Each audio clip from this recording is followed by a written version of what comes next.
Hey everybody, welcome back to Red Lipstick Reality TV. I'm your girl Anna. We're back, y'all, for Sister Wives. I am on time this week because I'm at home. Even though I'm traveling this week, I was able to actually catch the episode. I didn't realize that through my cable streaming service, I can actually get it earlier. So that has made a huge difference for me. So I shouldn't have any issues now. I'm kind of excited about that.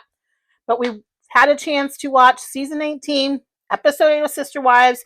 It's a wolf in sheep's clothing. Y'all, baby.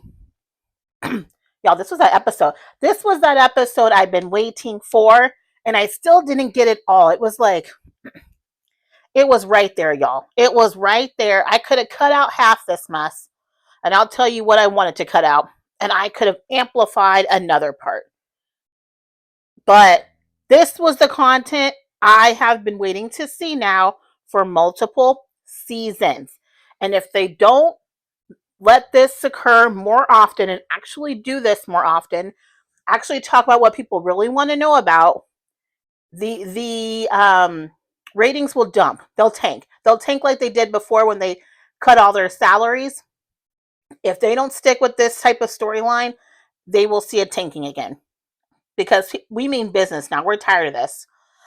With that being said, though, we're going to go segment by segment. This week, I do have like a mic drop or two, and I do have way more WTF moments. More than what I'm even going to, I can't even cut them all because there was a few, but we'll do enough to have some fun, okay? If you're new here, hey, hit that subscribe button for me.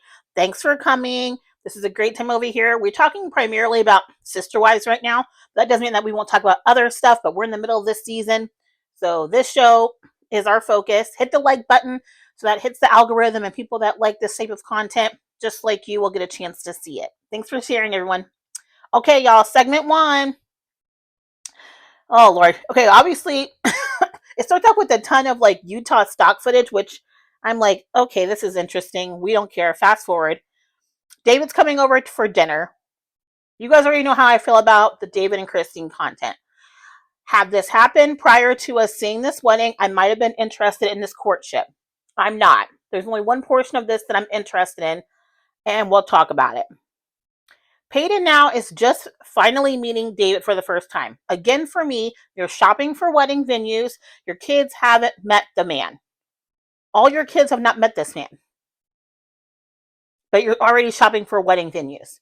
So things just continuously are backwards to me when it comes to um, getting remarried and at this pace.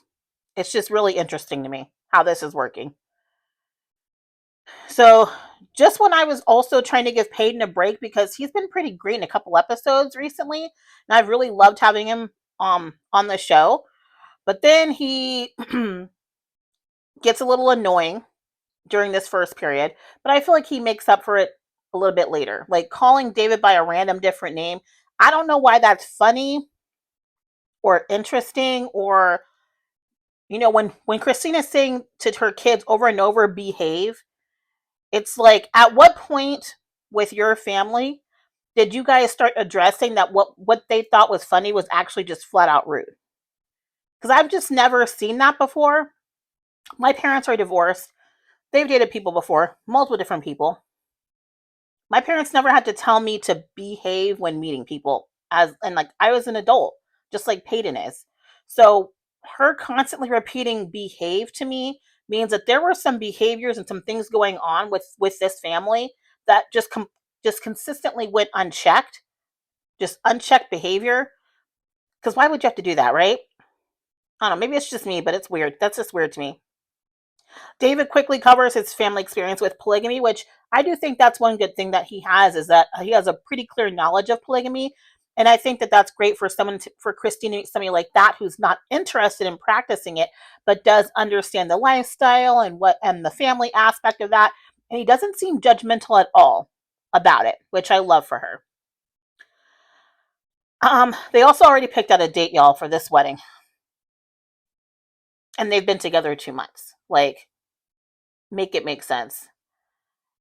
Again, I have spoken before about the engagement portion actually doesn't mean anything to me, because I know people that if they've been together for a while, and they know that they're looking to get married, and they just come across a venue that they know they want, and in certain areas that's a venue that books out, especially for their hot seasons like the fall, years in advance. If you happen to find a date, even if you're not planning on proposing for like 6 months, right, you'll book that date just so you don't have to wait years out. So I'm not saying that my opinion has really anything to do with them not being engaged yet. I don't care about that. I'm simply talking about the process of even approaching a marriage and a wedding when you've been only dating this man for 2 months, and you've been out of a 25 plus year marriage for 5 seconds, and you still have young children living in the home. That's just me though. Okay, y'all. So we're gonna we're gonna pop in here one of my mic drop moments, because Aspen to me is the queen of logic, and she continues to point out the elephant in the room. So let's just replay that right here. I am surprised by how fast things are going.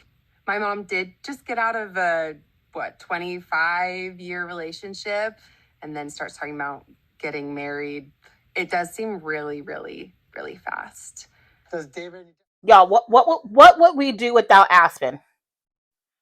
When she's saying the quiet part out loud, she's saying what we're all thinking. Thank you, Aspen. I love you and appreciate you, girl. I will say this. I do think it's nice that David got his blessing from Christine's dad. I'm sure it meant a lot to her. You can clearly see it means a lot to her. So I will always find some positives in this situation. Like, even if I'm looking at her sideways, which I have been, I'm still going to find some positives in this situation because they seem to be married and happy now. So there had to be some positive things occurring for them to get to that point, right? It couldn't have been just bad, and they still got married anyway. Looks like there were clearly some great things that were occurring. We're still having all these conversations, you guys, over affection, and an abundance of PDA. And Christine says in this moment that she's like testing her kids. And I thought to myself, why does she need it? Why does she feel the need to test her children? I feel like that's something Cody was doing to her, which, you know how people have said in the past that they felt that Christine was probably a narcissist too. And when I see things like, I'm trying to test my kids, y'all tell me what you think, but why do you need to test your kids? Ultimately, for me, her children were not in marriages prior and then quickly jumping into something new. So why do you need to test them? I'm just really uncomfortable with her like decision making and thought process through this whole situation. It just is very odd to me. Because in this moment they do a little quick look back of McKelty and Tony and how fast they wanted to get married, and all the pushback they got from Cody and Christine, which I'm sorry, I still feel was warranted, even back then. I mean, they'd known each other for like 5 seconds, and they knew McKelty was pretty immature. If McKelty ever left him, I wouldn't be shocked, because again, even in this episode, he has to find a way to be the center of attention in a segment that has nothing to do with him. It's super annoying. I did not ask for Tony. Again, I wish he wasn't here. Like, I just want a Tony-free episode. It's like he goes out of his way to say offensive things so he can get more camera time. And I think that's to feed for more financial gain for their family. I don't know. Something's really off, though, about how he goes about that process, and it drives me crazy. So, oh, no, Siri, don't talk. Ultimately, you guys, I'm kind of over talking about Christine and Christine's relationship with David, and I hate to say that. I feel like I would want to be more positive, but I'm just kind of tired of it. And like, I think because I had so much fatigue because we got that long wedding and all the stuff before, it's just too much. It's unfortunate. It should have been part of last season. If it was part of last season and then we would have got that wedding after, it would have been awesome. But I just feel like somebody's forcing me to watch like the prequel to a movie like The Sixth Sense. Like, once you've seen The Sixth Sense and you've seen the ending to that movie, there is nothing a prequel could do for you. And if you know, you know. Okay, there's nothing a prequel could do. Ultimately, you guys, I felt that her children are being incredibly gracious during this moment about it. I hope she never forgets that empathy and support that her kids are providing to her. And they extended that to her even when they might have been personally struggling with her decision making, which shows a lot about their character. Also, the one last thing that got on my nerves in segment one was Cody talking about relationship betrayal and how he could never be in a good place with her. I'm like, you had 6 children with Christine. Get over it. Get over it. You don't get to throw a hissy fit. You don't get to alienate from her, and you still have a kid that is a teenager. You still have a teenager in the house. You don't get to just go ghost and not have a good relationship with this woman. That's why they're in this situation now, where she's having to get a lawyer and sue him for child support and everything else, because his bitterness, unfortunately, is his own demise. It's like, you're doing things not in your best interest, Cody, just so you can remain bitter about a marriage that was over for years, according to you. All right, you guys, I'm going to move on to segment 2. So now we're in Flagstaff. It's Cody's birthday, 55th birthday. I was wondering when I watched this part of the segment how many kids actually reached out to him and wished him happy birthday. How many do you think? Do you think all the kids did? Do you think, like, I was thinking, I bet you Gwen actually did, and I bet Isabel. I would say most of Christine's kids did. The only holdouts I could see would maybe be Peyton. But I could see Aspen, just because they're just such sweet kids. I feel like they would all. If I was going to look at Janelle's kids, maybe Logan did. Savannah, potentially. If Gabe was feeling extra generous, possibly. And maybe even Hunter. I don't think Garrison, and I don't think Maddie. And if I'm looking at, um, what is Mary's kid's name? Y'all know Mary's kid. Do I think Mary's kid would? Maybe. I don't know. I mean, now that Mary's child has transitioned, I don't know what their relationship is like to know if they're communicating that way. So that'd be interesting. But that's the first thing I kind of thought about is, did those kids reach out to him? He says he was apparently up late having value discussions with Robin. I'm like, y'all are always talking about somebody's values, but okay. And Cody, for me, I was like, well, Cody's not involved with any kids outside of McKelty and with Robin's family. Like, clearly the values conversation it's not working because he doesn't deal with anybody but those two. Moving on, Robin, in my opinion, y'all, she really continues to be really like ambivalent. Like, he's talking about, he imagines his older kids like living across the street with their families, and he would see them and wave and all this. And I'm like, had you stayed in Vegas, you actually might have had an opportunity to pull something like that off if it was really that important to you, and you weren't trying to pull off a money laundering situation, allegedly. But I feel like had they stayed in Vegas, I feel like Maddie and them would have stayed in Vegas. Logan was already there. I think Logan moved back there, and I think they could have got most of those kids to stay in Vegas. You guys let me know if he would have stayed in Vegas. Maybe found a bigger property to have that still kind of cul-de-sac type setting. I feel like Maddie and maybe one of the other two families would have maybe built that on that plot. But the only way they would have been able to is he would have had to start to immediately make some adjustments with his time and how he was treating all the kids and all his wives. I think that'd be the only way that could have he would have had to salvage a lot of relationships, because coming out of Vegas, I think it was just so quickly downhill.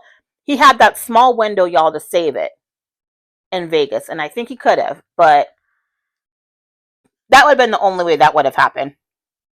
Okay, I'm ready for my first WTF moment of the episode. Put it in right now. Okay, remember who you are. Remember the guy that I met, the guy who I saw loving his kids. And I feel like he's struggling with that right now because he's so hurt. But it's not who he is. Okay, y'all. Robin making Cody the victim. She said she fell in love with him because he wasn't like because of the way he like loved his kids and the way he loved his family. And then she continued to consistently contribute to his poor behavior of basically abandoning his kids when they needed him the most.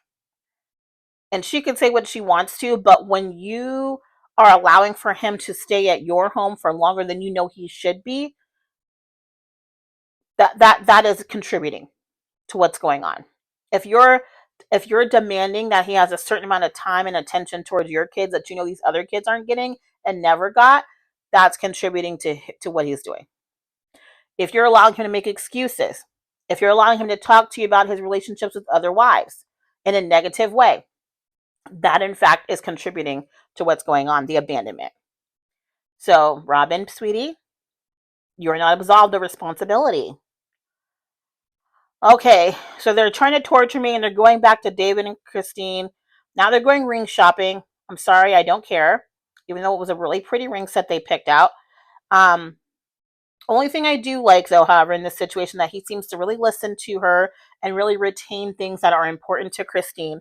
And as a woman, I could say that a very thoughtful man, that when you tell him something you want or like or need and he retains it and acts on it, major points. So I could see why she was quickly falling for this man, because if he was standing on business, delivering 10 toes down, I could see why she could go from 0 to 100. That can also be scary though, because that can also be a love bombing situation. But the man was definitely on it. I was also thinking how all of them had a different reaction to rings. Like Christine was like, "Oh, I can't wait to have this ring." She had all these ideas, right? Janelle's like, "I just wear a gold band. I don't care." Mary's like, "No, I like square. I don't like marquee." All these details. So I'm thinking to myself, "Oh my God, this many personalities in a marriage. Like, no wonder polygamy hardly ever, if ever, works, because this many personalities, how to make this many people happy, those many things, like having to remember that many details." And I bet you it's why so many polygamists don't remember actually any of these details unless he remembers it for his favorite one, because it can be pretty difficult for a man to remember it for one woman, let alone 4 women, all the intricacies of what they like and don't like. Yeah, right. So I could see how Cody clearly failed at this. One thing I want to say though before I move on from Christine and David, and I hope I don't talk too much more about them. Um, I kind of believe, not I kind of, I believe Christine's basically living in a fantasy right now. She's kind of living in a fantasy space. She wants all the things she didn't get in her past marriage. Um, and I think that's great to voice that and to say what you want and what you think you deserve. But I hate to say it, I just don't have the same like warm and fuzzy feelings that I had about her being in a relationship and moving on, and because it does feel very attention seeking right now.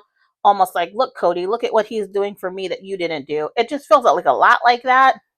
And it didn't feel like that before. Like when she left him, it felt like she was leaving him for her. It didn't feel like she was trying to stick it to anybody. She was just like, this is bad. I'm getting up out of here.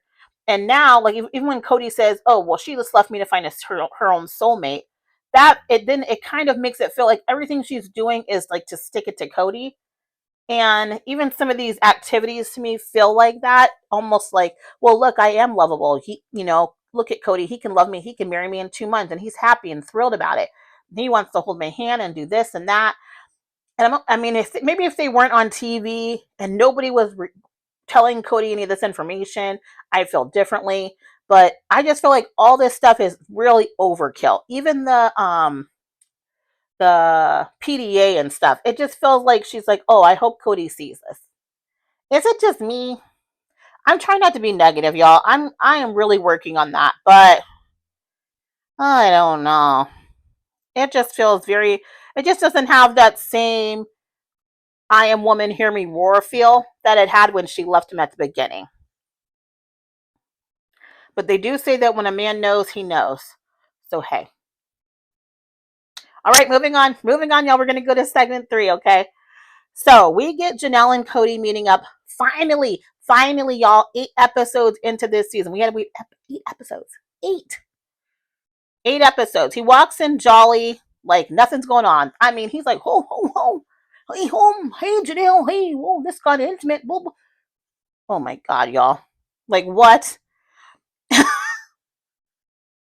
I don't know about y'all, but when people try to act like they don't know what this is about, especially when they know that I'm more than likely going to be irritated or mad about something, and they try to giggle and, and snicker through things and like make it seem like this is a joyful, jovial moment, knowing good and full well there's no way that it is, uh, it burns me. It burns my biscuits. Okay. I could not handle that. Um, but as soon as he sits down, y'all, Janelle's not playing about a lawyer. She's like quick with it. She's like, so what do you want to do? Uh, you want to buy me out? Like, what's happening?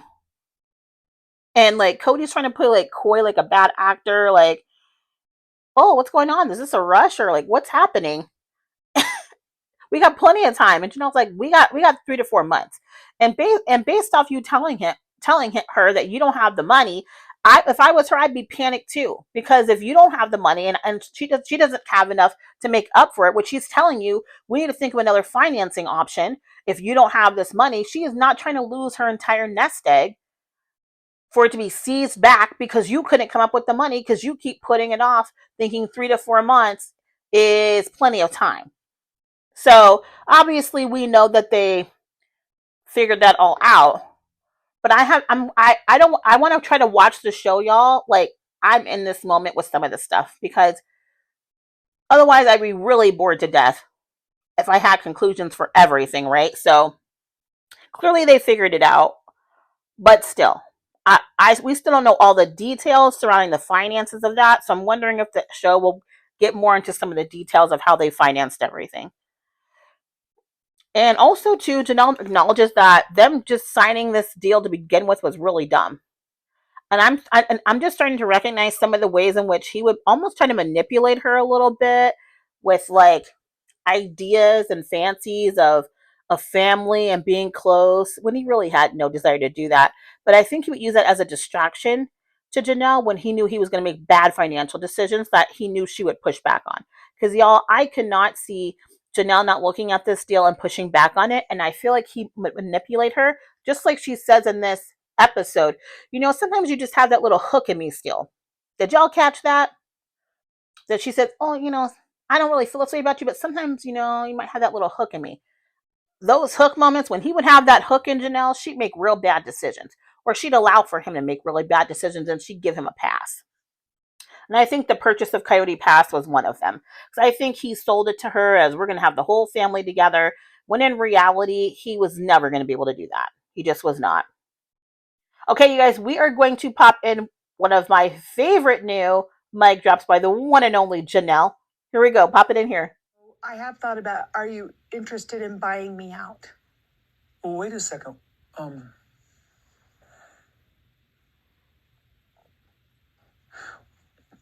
You jumped at the end. What about us? What about you living on the property? What about you and me? I don't think we even exist in the same universe anymore. Woo, y'all, Janelle. She says, I don't think we exist in the same universe anymore. She didn't say the same cul-de-sac. She didn't say the same zip code. She said the same universe.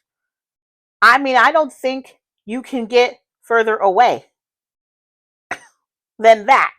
That's pretty telling, my guy. She says, we're not in the same universe. And I'm thinking, you guys, like, why does this man look shocked by this statement? She's like, he hasn't been to her house in 2 years. He has not been staying at her house in 2 years, y'all. 2.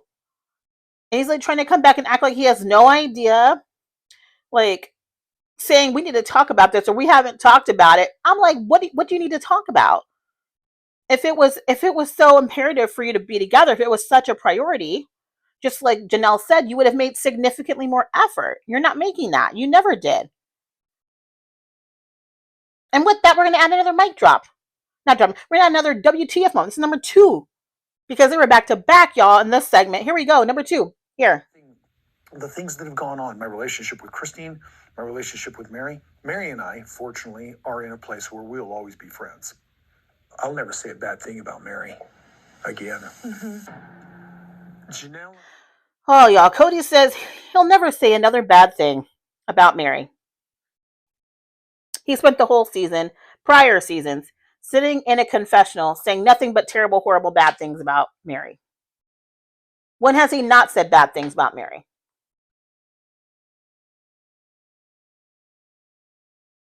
So because she has yet to try to pull a lawyer on you because you think you've got away with something, now you won't say anything bad. But I guarantee you, if she tag teams with Janelle on a few things, we'll talk about one of those things later. But if she also tag teams with her about the finances, oh, he'll definitely have some bad things to say about Mary then. Right now, he thinks he's manipulated her because she's giggly and doesn't know how to handle difficult interaction. So she gets to giggling and being weird and flirty. So he thinks that they're besties now because she acted like that when they were moving the furniture last week. But I'm going to tell you right now, if you think Mary can't flip, maybe you're mistaken. And I guarantee you he'll have something bad to say about her if that occurs. I was just thinking this whole time watching this interaction, you guys, that Cody is just trying to manipulate his relationship with Janelle. And like he's pulling out all this like red pill jargon. And it's like really disgusting and gross to me just witnessing it.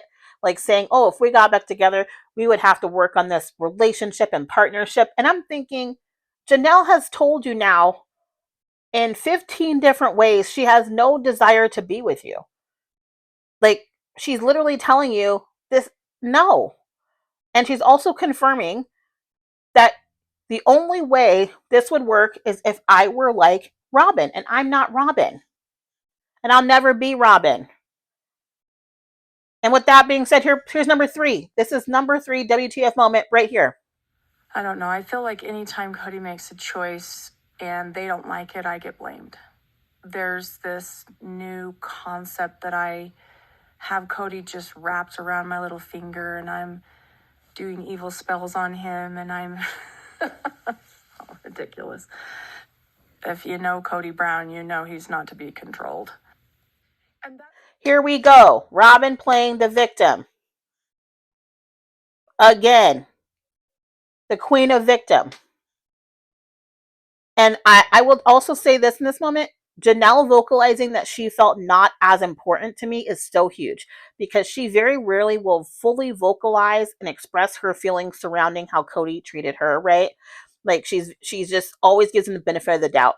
And her telling him to, at least to his face anyway, right? Like sometimes she'll say in the confessionals, but to his face, she really struggles with vocalizing her own feelings of abandonment from Cody, and she tends to make excuses for him. And she tries to act as if she didn't need more attention or more time. And I think this is one of those very few times where she's vocalized to him personally, you prioritize these other women, specifically Robin, over me and my family.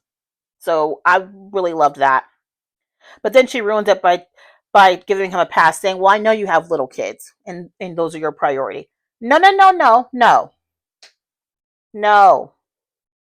In any household, when like a family member has like a new baby or something like that, you'll recognize that parents actually will put even more effort into maintaining that they have a connection and time equally spent with their older children to prevent resentment. It's so vital. And I remember when I was teaching dance for years and I'd have little toddlers come in and their moms had just had a new baby and those kids would be acting a fool, acting up, right?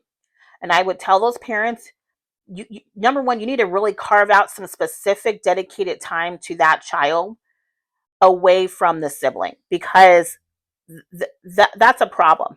And it can create a lot of resentment and even resentment at you. Even when they're young, even when they're toddlers, it can create resentment in you that you did not carve out that special time for them. And I would say with this situation, it's the same thing with the older kids. They were there before Robin. So You spending all your time with the new people, the new shiny things. What does that tell your other kids, right? The new shiny mom, the new shiny kids. I mean, how could they not feel that they're being replaced? Janelle also says finally she has nothing in common with Robin. We've seen her say that in confessions, but we've never heard her vocalize that out loud to Cody.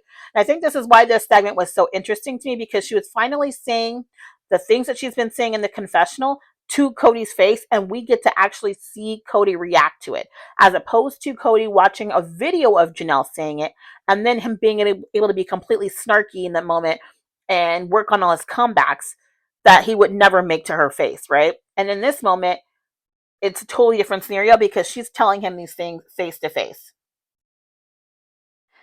She also brings up that it's evident that Robin's running her mouth to Cody about using all the resources on the big house that Cody, the McMansion that Cody and Robin bought. And the way that, just put the clip in, y'all. WTF moment 4. Put the clip right here. She went and told on me to Cody, and Cody's like, well, you were so mean to Robin about blah blah blah. And I'm like, well, I don't know how you know that. I don't know how you know about that conversation. I didn't ever say anything to you about it. So I didn't tattle on Janelle. I just told Cody that Janelle and I were in agreement about not buying my home. And then it turned into some big, huge thing. And I got into trouble with Janelle. Listen, y'all. Robin knew good and well that if she mentioned that to Cody, that he would puff out his chest, that and he would like come to her rescue about that house and say, "Oh, don't blame Robin. I wanted this house. No, this is all me." Like she knew if she told him anything about that, where it was any level of control that Janelle was trying to have over him or his relationship with Robin or anything like that, or power over Robin's decision making, that he would veto it. Give me a break, Robin. Are you kidding me? Oh, so you'd been married to this man for how many years at that time, y'all? They might have been married at least 8 to 10 years at that point. Weren't you the Cody whisperer? So you don't know if you were to even mention something like this to him, that he would act irrational, which is exactly what he did, and you knew he was going to act that way. And this is what those kids are talking about. This is what they're talking about, and no amount of production can fix this for you, Robin. No amount. Oh my God, y'all. When I tell y'all that pissed me off. Then ultimately, at the end of the segment, Cody shuts Janelle down about that incident. And then it just basically further proves that Robin's a favorite wife, because he wouldn't even let her have a full conversation surrounding it. He just cuts her off and like gets all angry. And I'm like, how are you going to have marriages with other women if they can't even express to you their frustrations? How are you going to have that? Okay. Segment 4, y'all, is really quick, so I'm just going to pump that in here really quick. We get to see the carriage house, y'all, that for Mary's birthday. And I honestly, I kind of like this segment, y'all, because first off, I love that Mary has such a supportive, great support system around her. These two besties she has, I actually love them both. They have two different personalities, but I think they have actually really good personalities for reality TV as playing somebody's friend. I think they bounce off Mary really well. I kind of like them for that. The carriage house, y'all, looked phenomenal. He killed it.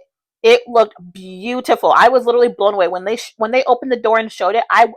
I said, "Oh my God," like out loud when I saw it, because based off what we'd seen before when it was just for storage, to see what it looks like now, you're like, okay, yeah, I'd want to go in there and work too. It's beautiful and it looks great for filming when you're selling products online. It was perfectly built for that. So I loved it. I love the little touch too of the memory bear of her mom. I thought that was beautiful. I just thought they thought about all the details when they put that together. It was just incredibly designed. So kudos. I don't remember her bestie's name. That's the interior designer. That's my fault, but you killed that, babe. You did that. Also, I want to say in this segment, I'm really proud of Mary for making a way for herself, like financially. I know a lot of people don't like MLMs or whatever, but these women do not have a lot of education, right? Remember how they were like trying to prevent Mary from getting more education, which it's obviously a way to trap people. See where we're going with this? But she found a way, y'all, even through that. And that has afforded her these opportunities to, number one, keep her own family's legacy alive, separate from Cody. To be able to keep this home in her family, to create an income for herself, an estate and a legacy that she'll be able to pass down. Leon, that's her kid's name. I remembered it right now. But a legacy to be able to pass down to her child, regardless of what everybody else is doing. And she did it on her own. Nobody helped her do it. And I'm sorry, y'all, but y'all can be mad at Mary, but baby, that first wife energy, that person that she says is like not an attention freak, but like control, a little bit of a control freak. Well, that led to her not being in the situation that Janelle found herself in, and quite frankly, even Christine got away with it. With thank God she bought that house at the end, because she would have been in the same situation as Janelle right now. So, Mary, I know it was tough getting a divorce, but you might have dodged a bullet, girl, and you did that. Moving on, everybody, to the last segment, segment 5. Okay, so we're back with Cody and Janelle, which is where I wish we would have stayed, because this is where the money shots are at, y'all. This is where the content is. So they have, to me, these are also, for me, like I said, these are the best discussions that happen on this show, are when these two are on the screen together. Because when Janelle grows a backbone, it's the moment. Okay, y'all, I'm gonna put in my last WTF moment of the episode. Number 5, put it here. Janelle has a card. It says victim on it. She likes to play it. I just think that's such a male thing to do. Like, here I am, a woman who's really just trying to speak up and advocate and protect herself. And it's labeled as something negative, victim behavior in this case.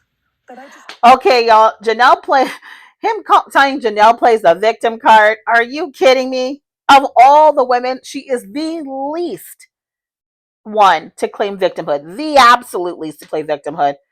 And Cody ignoring and like dismissing Janelle's concerns in this situation about like not being seen as equals to Robin, and his like denial of a sacred cow, like he knows full well what she's talking about and why she's saying it, and he knows that that's exactly what's happening. He just will not admit it, because then we'll have on film him admitting to his abandonment and failure, right? I just feel like, for me, when I was watching it, I was like, oh, he's just saying the quiet part out loud. Like, he's only doing this to try to get back in the good graces of their kids. He doesn't really care about her. He's only trying to connect with Janelle to see the kids, because he feels left out, because he has FOMO. And he wants to be everybody's hero, but he doesn't want to put in the work to do that. He just likes the ego-driven part of being the hero. That's why he picked Captain Save You Know What with Robin, so he could be her hero. And that's why she treats him like her best customer, right? And then he ends up laughing, you guys, at her feelings, like, regarding the religious aspect of their relationship, knowing how important that is to Janelle, for him to just giggle through that. And I'm like, this is when I came to that conclusion that Janelle, like I knew, really does need this release. And she tried to act like she didn't know, she didn't care, nothing was going on. No, it's not that she doesn't care. It's that she's really terrified, based off her beliefs, to go through this process of getting a release. And I bet you guys, when she heard him giggle and laugh through that like it was a joke, that lit a fire in her to say, you know what, let me get with Mary. Let me get with my girl Mary, because I'm going to go ahead and go for that release. Because he's clearly abandoned me too. And I think we should go ahead and get that. Because then he also says, I think we can make this work. And then Janelle goes, I think we have to be different people. And I agree. It's like, for him, it's all ego with Janelle. It has nothing to do with him loving or caring about Janelle. It's all ego. And he's basically failed. And like Janelle says, it'll basically show again that he's a failure. And she's spot on. And he does not want to showcase and have it highlighted that he's now lost another wife. One of the easiest ones to deal with at that. And the fact that he's trying to be like charming too in this moment just really makes me sick, because he's been basically like dragging this all out, even though he has wanted to probably leave her forever because he doesn't really want to be with her. Then he brings up Maddie, saying, well, why didn't she call me to tell me about her pregnancy? And Janelle's like, she's like basically telling us, like, you haven't seen Maddie's kids in years. Like, you've made no effort. So, yeah, she's not calling you. Like, he's delusional. You're the patriarchy only over one home. and one set of kids. The rest of them, you are not the patriarch. You are not their priest holder, as they say. You're not the leader. You're not holding the priesthood for these folks. You're not. They don't look to you for that anymore. And then when Janelle's trying to tell him, he says, "Oh, it's jealousy and gossip. That's why." Like, he's just so self-absorbed, y'all. Like, you're not the hero. You abandon them. You abandon their mom for another woman and another family. Like, that's it. That's all. That's the story. So Janelle tries y'all to get to business, and Cody again, it's like trying to duck and dodge. This and like he's trying to make it seem like she's trying to screw him over, right? Like she's trying, like instead when she's trying to do it the right way, he's trying to make her out to seem like the villain, and she's trying to like screw him over through this. And then she let him weasel out of an attempt to avoid this like real confrontation, which I'm tired of her doing that. Like, hold him in contempt, girl. Hold him to it. He don't get a sneak out of this. He doesn't get a weasel out of this and push it off. No, we're talking about this now. We're doing this now. That's it. That's all. The odds of you getting back with him, another conversation, are going to take months. And you need to get this money on board and have a secure plan in action right now. Like, he's so good at avoiding this. This man's just bitter, y'all. It's just a really scary place for someone to exist in. Oh. I'm just over it, y'all. Oh, and then also too, in this last moment, he talks about how Janelle was showing empathy to Christine, and how she just was unloyal. And I'm like, showing empathy to Christine is the least Janelle could have done. She raised her 6 kids. The least she could have done was shown Christine empathy. Do you know the work they had to do to get to this point? Like, give me a break. While you were out there doing whatever you wanted to do, these women were raising children.